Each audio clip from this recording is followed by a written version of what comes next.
वेंगुर्ल्यातील या हनुमान मंदिराकडे जाणारा रस्ता हा पूर्ण जपानी थीममध्ये बनवला आहे आणि या मंदिरातून वेंगुर्ल्याचे अप्रतिम असे दृश्य दिसते. तर नमस्कार मित्रांनो, मी दीपेश आणि आज आपण बघणार आहोत वेंगुर्ल्यातील 3 खास मारुती मंदिरे जी एकदम जवळजवळ लोकेटेड आहेत. चला तर मग. तर सुरुवात आपण केली आहे कुबलवाडा गाडी अड्डा रोड लगत असलेल्या 4 गदा मारुती मंदिरपासून. आता 4 गदा मारुती मंदिर हे नाव याच्या सुंदर आर्किटेक्चरमुळेच पडले आहे. हे मंदिर गाडी अड्डा रोडने जर तुम्ही वेंगुर्ला मार्केटमध्ये गेलात तर नक्कीच तुमचं लक्ष वेधून घेते.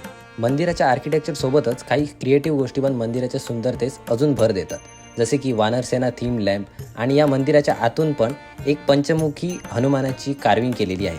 पण सध्या फळ आणि फळभाज्या यांच्या या सुंदर डेकोरेशनामुळे ती कार्विंग झाकली गेली आहे. तर सुंदर अशा फुलांनी सजवलेल्या मारुतीरायाचे दर्शन घेऊन आम्ही थेट निघालो आपल्या दुसऱ्या मंदिराकडे. भाई डायरेक्ट वेलकम टू जापान केलं ना यांच्याने. एक नंबर.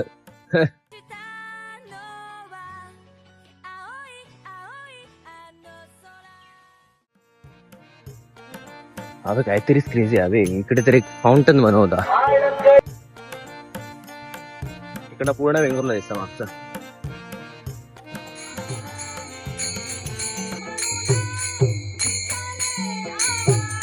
मित्रांनो, हे मंदिर आणि खालचं गार्डन दोघांचंही बांधकाम अजून चालू आहे. तर हे सगळं पूर्ण झाल्यावर आपण परत एकदा इकडे नक्कीच येऊ. तोपर्यंत आधी आपण जाऊन येऊया तिसऱ्या मारुती मंदिरकडे. तर याच मारुती मंदिरच्या मागून एक छोटीशी पायवाट वर जाते, जिकडे आहे स्वयंभू मारुती मंदिर. आणि याच मंदिराची पूर्ण माहिती आम्ही इथे पूजा करत असणाऱ्या काकांकडून जाणून घेतली. राजा पंजाबपासून येत एकदा कोण चोरी करून गेलो, त्याच्या घंट्याचा कड सगळा खाली पडलो तो. नंतर आणून घ्यायला सगळ्यांनी जागेवर गेलो. मग तो नंतर सांगायचं सर्प येऊन बसा. ओके. सध्या बसता की नाही माहित नाही. पूर्वी मोठ्या प्रमाणात उत्सव बना असो, पण आता अशी परिस्थिती आहे की इतक्या वरच्यात पण बघणार नाही. इकडसून नाही म्हटलं तर लेडी बंदर पासून सगळा दिसा त्यावर ते टेरेसवर उघडवलं काय. मित्रमंडळाचा 3 मारुती गदा त्यांच्यानी पुढाकार घेऊन या सगळं मग आता प्लास्टर वगैरे केल्याने त्यांनी पुढाकार घेतला म्हणून तेवढा तरी बांधून झाला.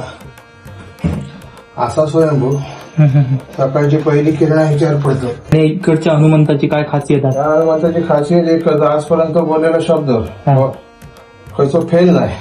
फक्त एवढाच वाईट म्हणताना 10 वेळा विचार करू बरो. तर अशा प्रकारची एकदम अप्रतिम माहिती आम्हाला या काकांनी दिली. आणि हा व्लॉग बनवत असताना माझी भेट झाली मिलिंदसोबत, जो पण एक व्लॉगर आहे आणि तो पण आपल्या पेजवर व्लॉग अपलोड करत असतो. तर त्याची आयडी मी कॅप्शनमध्ये दिली आहे, तिकडे तुम्ही जाऊन त्याला फॉलो करू शकता आणि त्याचा पण कंटेंट फॉलो करू शकता. तर मित्रांनो, हा व्हिडिओ तुम्हाला कसा वाटला मला कमेंट करून नक्की सांगा. तोपर्यंतसाठी बाय बाय, टेक केअर.